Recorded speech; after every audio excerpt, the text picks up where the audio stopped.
Welcome to Energy Solutions, a podcast from the Electric Power Supply Association, where we explore the stories and trends behind America's changing power grid. As we come off of a record-breaking hot summer and reliability challenges posed by extreme weather threats like Maui's tragic wildfires, there's no question that America's power grid is under stress. It's also more necessary than ever. But it's also an incredibly exciting time as companies and big thinkers innovate and rise to the challenge. Our guest today keeps her finger on the pulse of an electric grid in transition, and for those in the energy industry, she needs no introduction. Usually, she's the one doing the interviews, but in this episode, I interviewed Katherine Blunt, a reporter at the Wall Street Journal who covers power, renewable energy, and utilities. Katherine's day-to-day work digs into many details and general newsy updates in the power space. But as she does so, she's telling the story of America's changing electric grid and how it is impacted by efforts to reduce emissions, extreme weather and climate change, and the business decisions utilities and power companies make. Katherine raises serious concerns about power system reliability, but she also touches on the exciting innovations taking place and what the future may hold. Here's our conversation.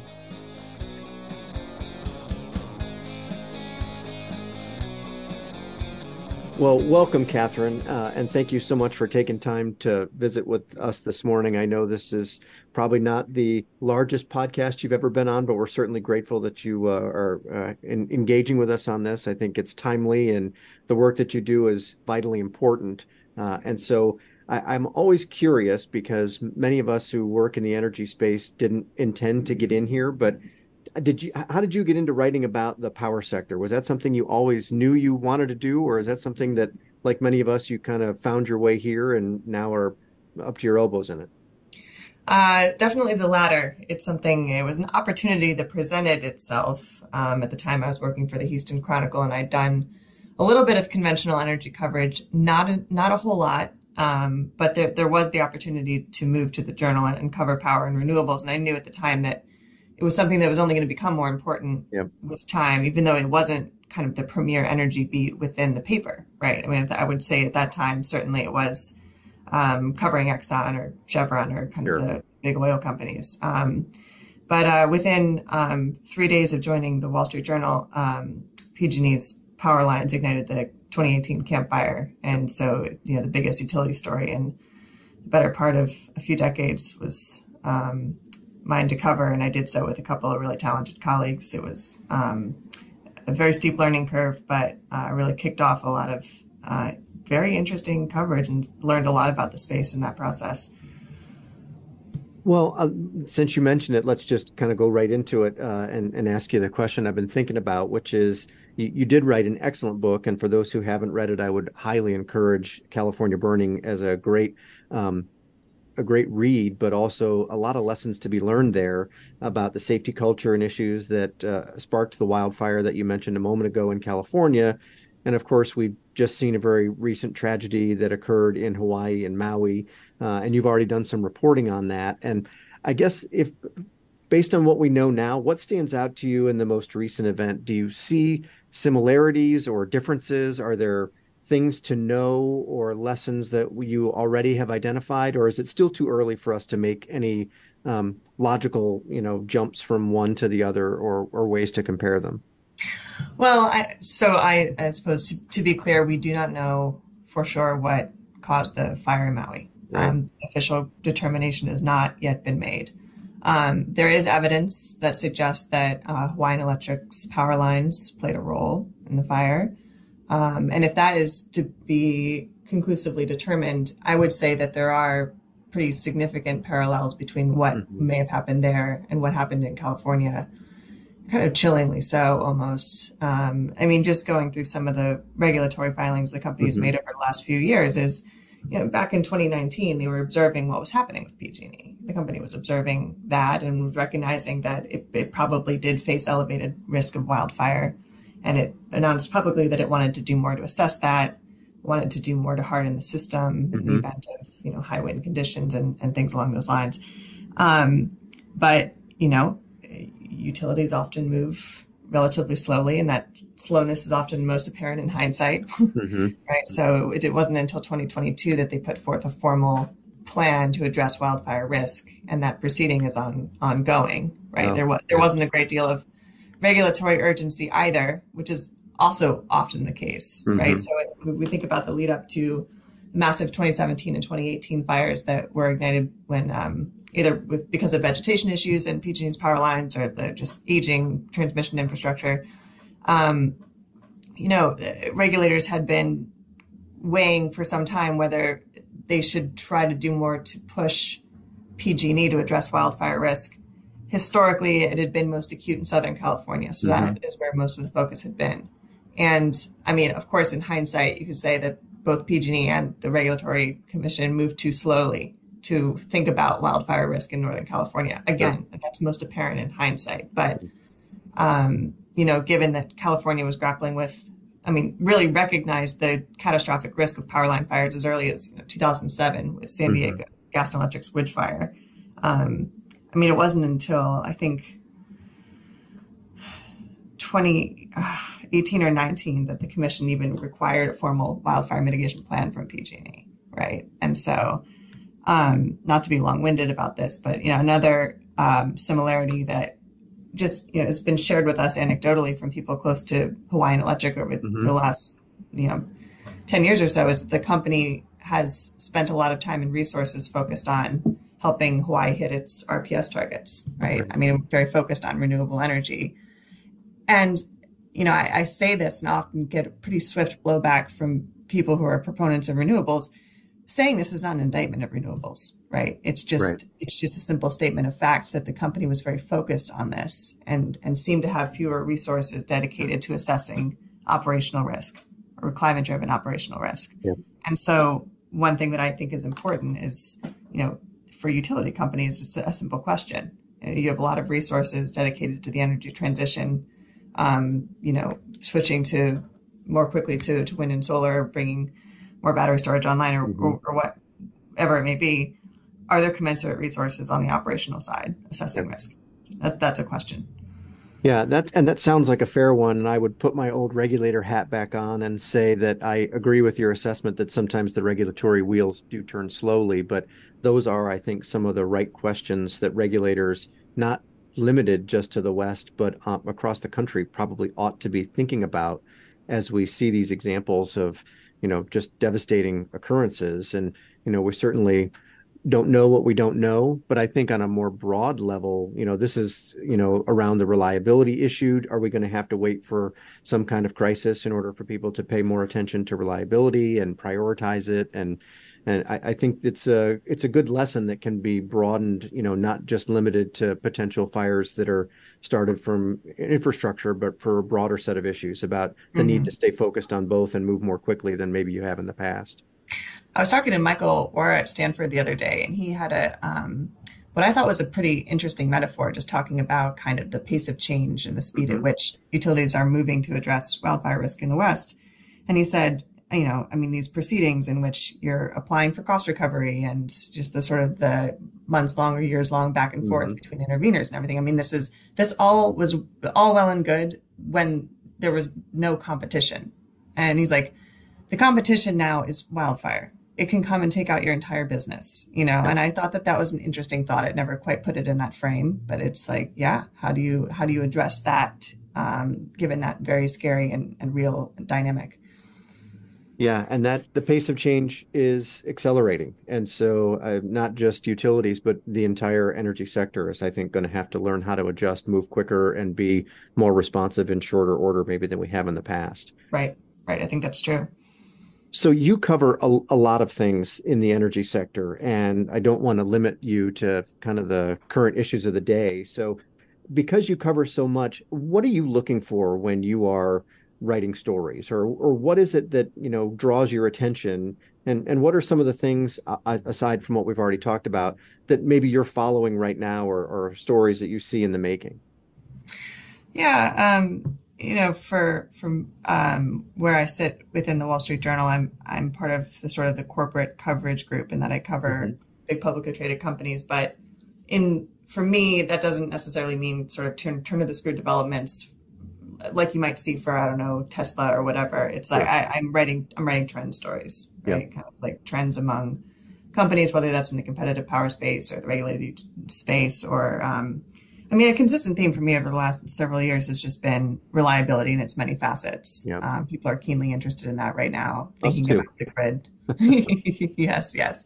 Thinking about the grid in ways they haven't, whether that's because of, you know, issues with aging distribution infrastructure or, the threat of rolling blackouts, Hmm. given some of the supply demand challenges we've seen.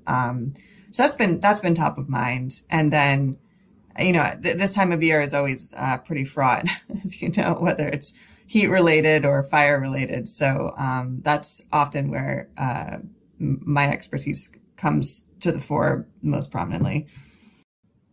You've written a lot about the West, but not exclusively, of course, and about the policies that states are passing and are being deployed in those areas. Are there similarities or things that you're seeing now in the East, or things that you would suggest that the East should look at as they try to perhaps navigate some of the challenges that the West is already further down the road on? Or are they so different that maybe it's a different set of issues? Oh, I think that in a broad sense, thematically, there's a couple of things, right? I suppose if we're talking about reliability, I guess Hmm. there's a couple of buckets, right? I mean, there's been supply demand challenges in the West. There threatens to be the same, for example, in Yep. New York, right? And just in kind of just the challenge of, in terms of the energy transition, which, is ongoing and will continue to accelerate, it's kind of so haphazardly overseen, right? There's so many Hmm. different entities involved in determining kind of what goes offline and what comes online, and then real constraints in taking something offline or bringing something online. And I don't know. I think that just sort of any effort to like improve that sort of like overall coordination, Sure.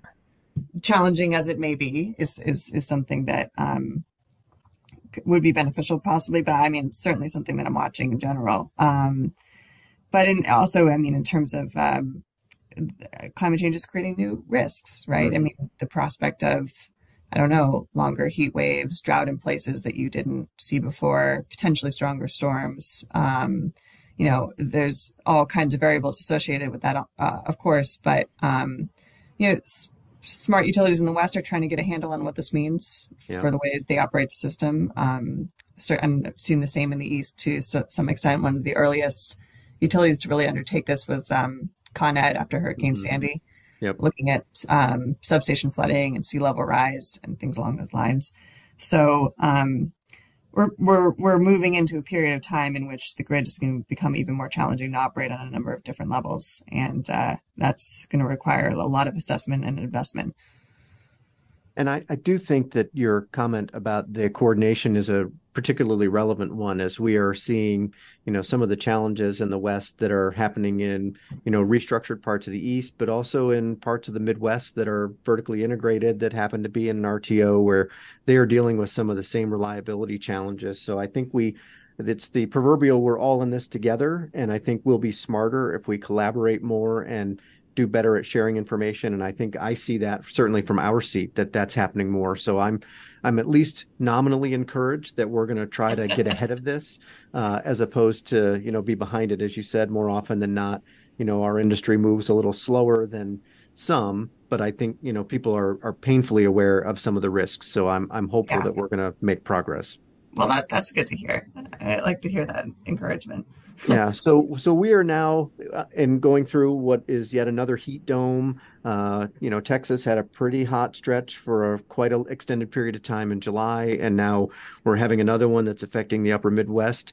As you look at the weather, I know you've done some reporting on the temperatures and all that. Anything stand out to you about how the grid is performing or about how it's being managed better that Oh, is well, I relevant? don't want to jinx anything, but so far so Fair, good, fair right? enough. So far so good. Yeah, it's July, I think, was the way it was for a couple of different reasons. I mean, renewables performed relatively well Hmm. in Texas. For the most part, conventional generation functioned well. It was kind of everything was performing as it should, I suppose. Yeah. There's a lot of generation in ERCOT, but in California, where it's been historically diciest over the last few years, strong, wet winter, right? So Yeah. hydro conditions are a lot better than they have been in the Yeah. past. And the state really did well to bring a lot of battery storage online, I think up substantially from just 3 years ago. Mm-hmm. And so that's been helpful. But, August historically, winds die down a bit. And so that could potentially create some challenges going forward. And I think for California, is historically so reliant on imports. The hydro situation should hopefully help with that. But we will see. We're not totally out of the woods yet.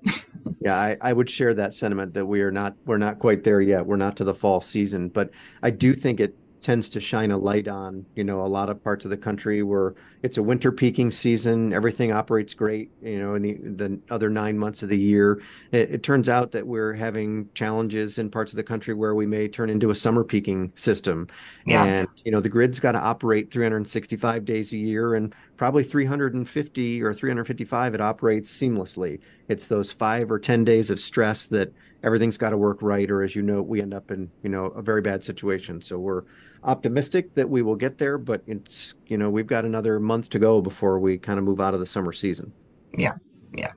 So you've covered a lot of critical stories on utilities and, of course, the power space more broadly. But one of the themes that you really focus on is the impacts of the changing energy landscape, or what happens as we see our energy resource mix turning over. You call it the energy transition. I understand the term, but we like to think of energy expansion because we're going to need more, not less. But what are some of the trends or takeaways that you're seeing or that stick out to you as you're watching it kind of play out over time? It was probably a year and a half ago. I wrote a story that proved to be hugely popular with readers. I think it was just, it was simple enough and helped explain something that can be kind of complicated to think about. Mm-hmm. But just thinking about reliability challenges sort of in 3 buckets, right? I mean, the grid is old. Mm-hmm. There are components of the grid, especially of the transmission system, that maybe is a century old, right? Sure. Built to support the hydroelectric build out at the early part of the 20th century. And it's becoming more prone to failure for those reasons, because it's aging equipment that needs replacement. Mm-hmm. And then you've got sort of new risks related to climate-related stress. Push additional stress on the aging system. Mm-hmm. Then you've got the prospect of electricity demand increasing for the first time in a long time, putting even more stress on the system. Right.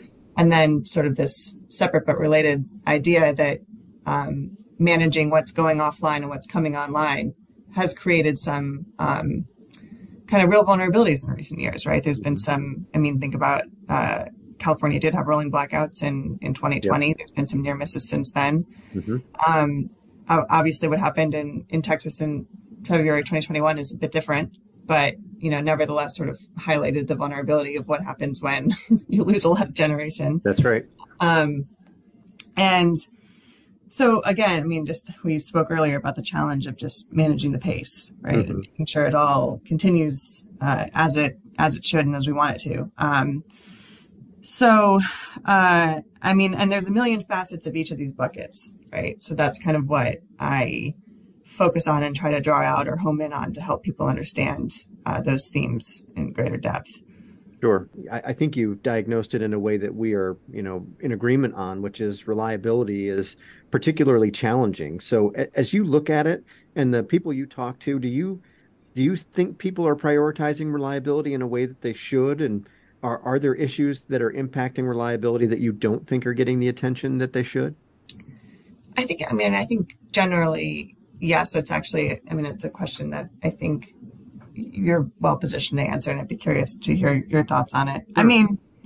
I think that, there's always room for improvement in all of these. To be sure. Right. And we've also seen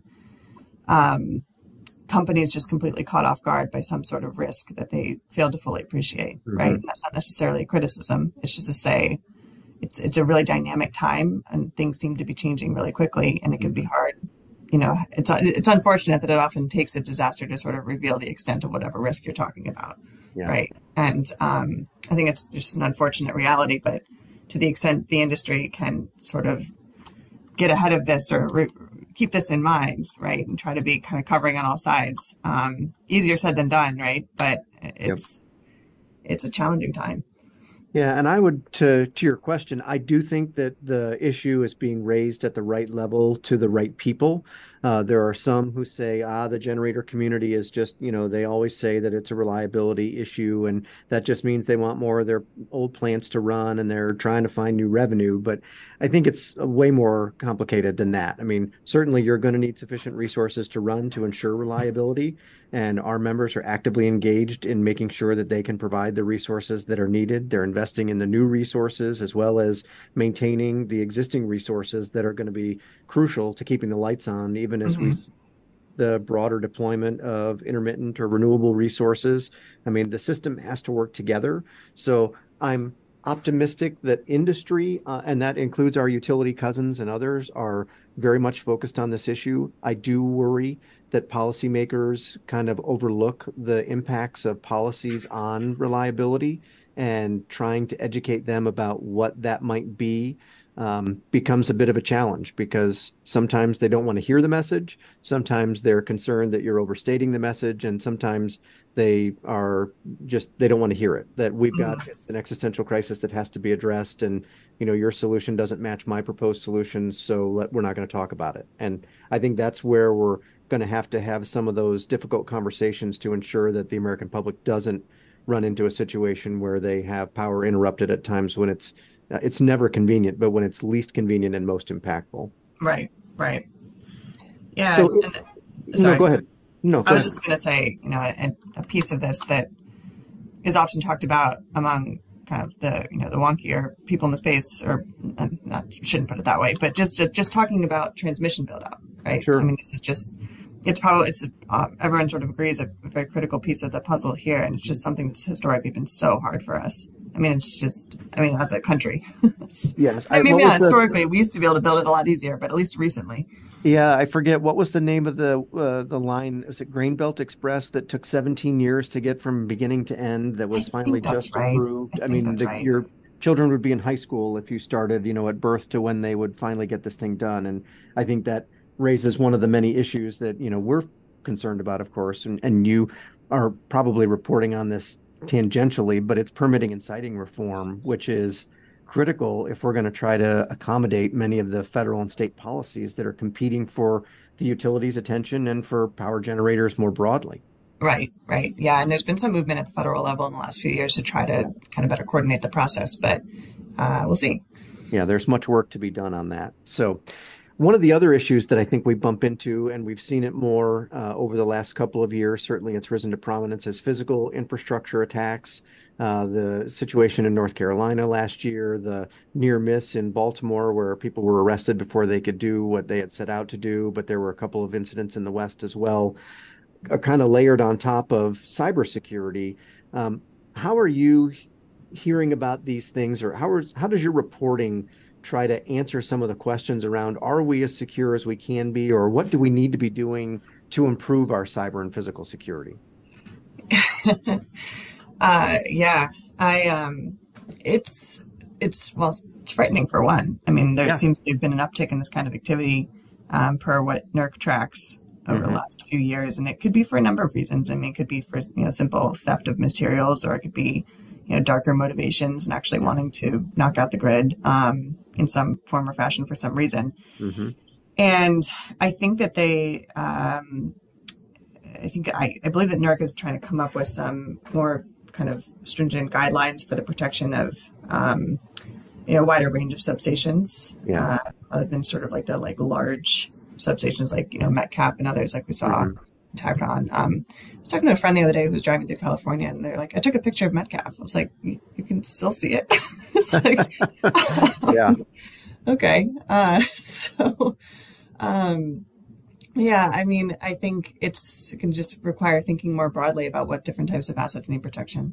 Yeah, it's funny that you say that, because when you start to look around as you're driving across the country, the amount of infrastructure that is sitting out in the open is substantial. And, some of it is more critical than others, of course, but when your power goes out, it's critical. I mean, that's how we all are. That's how consumers behave, which is completely understandable.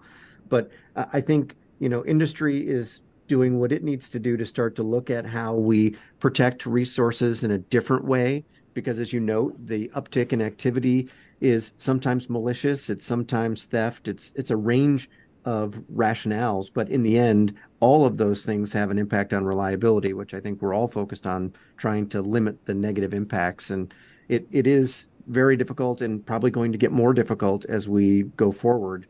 Just there are sometimes bad actors, and you've got to be Mhm. prepared for every opportunity. What's the old adage about the bad guys only have to be right once? You've got to protect against every possible eventuality, which is very difficult. Yep. Yep.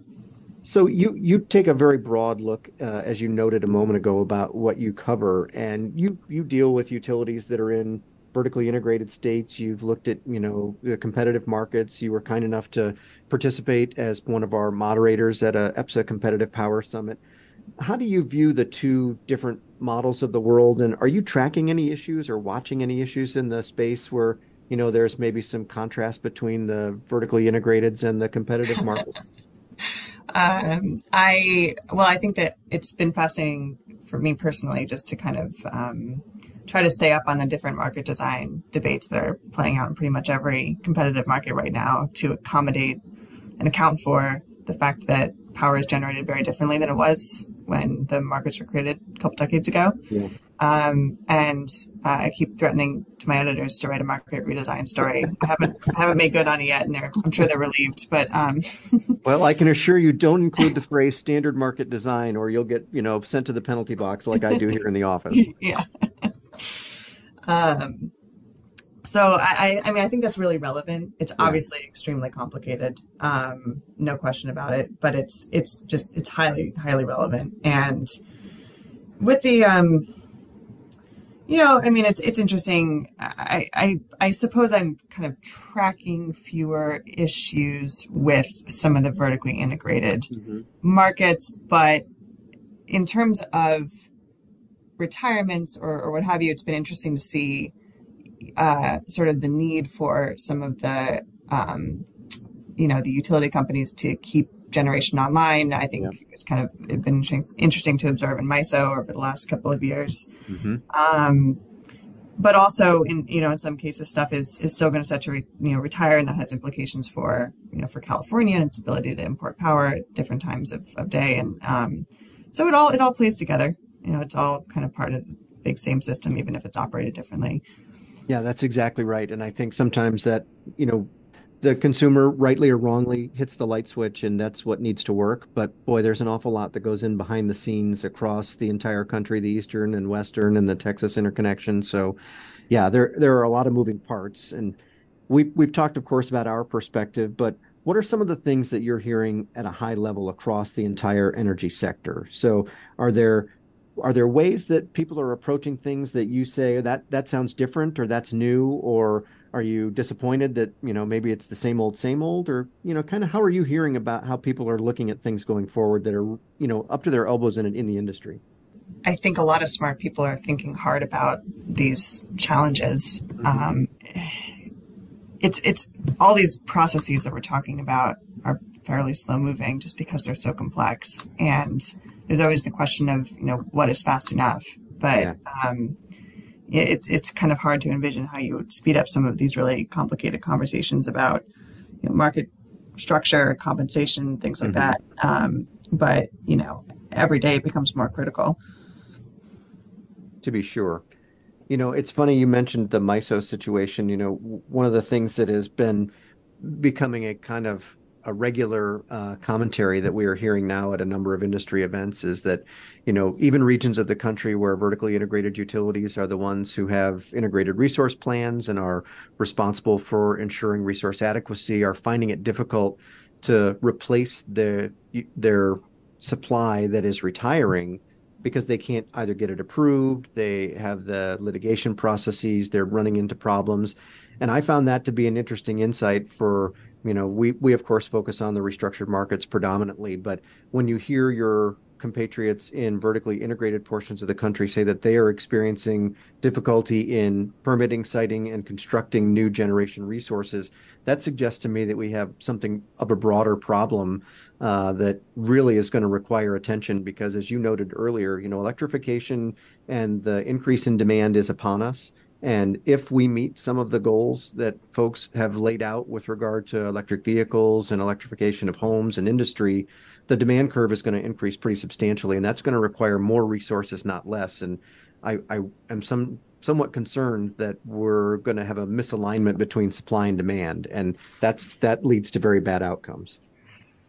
Sure. I mean, it's a really good point and an important one that there are like real physical constraints in the build out of new Mm-hmm. resources right now. I mean, this has been the case for a number of years with supply chain issues, Yep. kind of some tariff related issues with China that, kind of, I think, I can't remember when it sort of came to a head. I think it was last year. And it's, of course, permitting has been a problem. I mean, the interconnection queues, I mean, Yeah. longstanding challenge. Yes.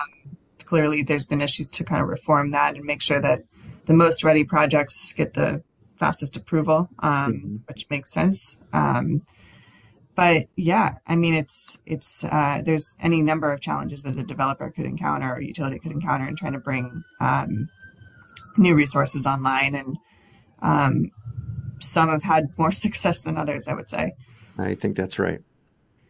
Well, we've had a lot of, I won't say negative, but I'll say we've had a lot of cautious conversation around hoping that things go well. I always like to try to end on something optimistic. So I've got a handful of questions that hopefully will push your optimistic button. But you're very well steeped in the what's going on in the energy system and the energy field. What are you keeping an eye on as far as technology or energy that you think, this could be the thing that helps us turn the corner, or what are you watching that gives you optimism with regard to either the resource mix or addressing policy challenges or how we're dealing with the energy system broadly? Hmm. That's a tough, that's a tough question, unfortunately. I was hoping you had a ready, easy, optimistic answer, but maybe there isn't one. No. I mean, I think that there's a lot of reasons for optimism. I mean, I already said this, but I mean, there's never been more interest in this space. There's a lot of That's smart for people sure. doing a lot of smart things. And there's just simply put, there's a lot of money, right? There's a lot of money right now. I mean, whether that be There because is. of the IRA or what have you, but like companies are making big investments in technologies that might not be proven out yet, but maybe it's Mhm. time. Maybe it's time that, for example, I don't know. I mean, does hydrogen finally have its moment? That remains an open question. But like hydrogen could be um, an interesting thing. But I think probably in in the competitive power space, it could, right? So, Yep. it's like, um, and I don't know. Is it time for geothermal's moment? I mean, just like all these things that we've been talking about for a while, and it's just like there's so much more interest, there's so much more investment, and so it's going to be a fascinating few years to see what bears out. Yeah, I think that's true. And we may see really accelerated change over the next 5 to 10 years. So, as you think about that, how do you think companies can best prepare or position themselves for the future? Are there things that they should be doing? Or do you think, most people are kind of on the ball, like they've got it figured out, they just need to execute? Well, I suppose there's a reason I'm not a company executive. I kind of come in and say what's wrong in hindsight, but Sure. uh, I think that um, I will say this. When I started this job 5 years ago, the Hmm. focus was very much on sort of like conventional oil and gas production in Yeah. terms of just what was important in the energy space. And that has changed a lot. And the spotlight is now on power companies, whether that be utility companies or, generation developers, or, I mean, the whole suite of players here.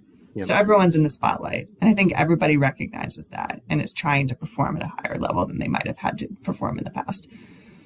I'd agree with that.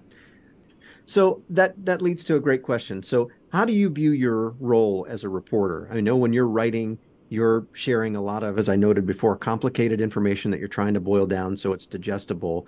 What story are you trying to tell, or what do you want people to do with the information that you're providing them? Yeah, absolutely. It's a great question. I mean, my ultimate goal is to be able to write in a way, write stories that people in the industry find really valuable and Hmm. informative, of course, but also, I mean, day-to-day readers as well. I mean, striking that balance between something that's going to be, I mean, genuinely useful information for someone Sure. who has all the backgrounds and something that's understandable for someone who's just trying to get a better handle on, the system that serves them that's becoming more important. And so that's the goal. And I think that I think it's a worthy one in that it's the power space and the electricity space is one in which everyone can kind of participate if they want to. Yeah, There's that's all for kinds sure. of regulatory hearings and places in which you can express what you'd like to see happen. And so I think understanding more about the system and the way that it works could help people do that if they so choose at this time in which we're all becoming more reliant on electricity. Indeed. So, any advice or asks that you would have for those of us in the industry when we're working with people in your profession? I mean, you have a very different role than we do, but we, interface on any number of issues. Are there things that you would want us to do better when it comes to trying to convey information or share information? Um, Feel free to be as blunt as you need yeah, to be. pick up No the pun phone. intended. Just pick up the phone.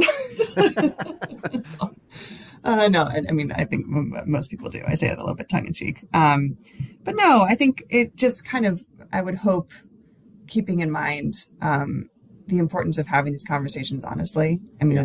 as simple as that may sound, I think that we, I mean, I would think people in the space want to celebrate the victories, but I think it's also important to be honest about the challenges if we're going to Yeah. try to tackle what's the many challenges coming on all sides right now.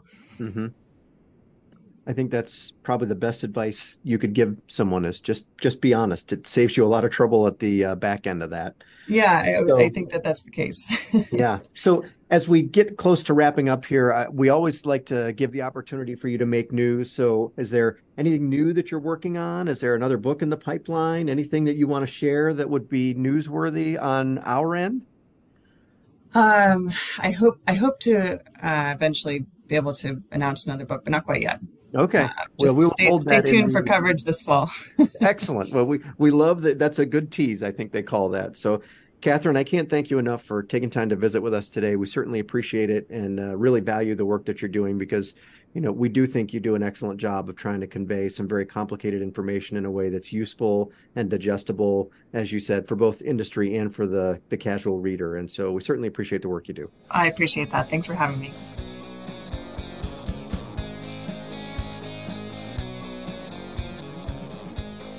You can find Catherine's work on the Wall Street Journal website, as well as her personal site, katherineblunt.com. Thanks for listening to Energy Solutions. If you like this episode, please share it on social media or with your coworkers, friends, and family.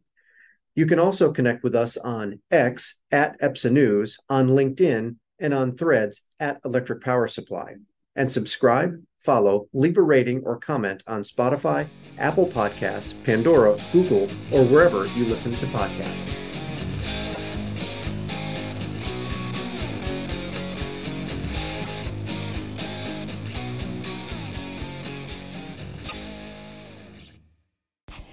Energy Solutions is brought to you by the Electric Power Supply Association. EPSA represents America's competitive power suppliers, which bring about 150,000 megawatts of power generation resources to customers throughout the United States. Discover the power of competition at www.epsa.org.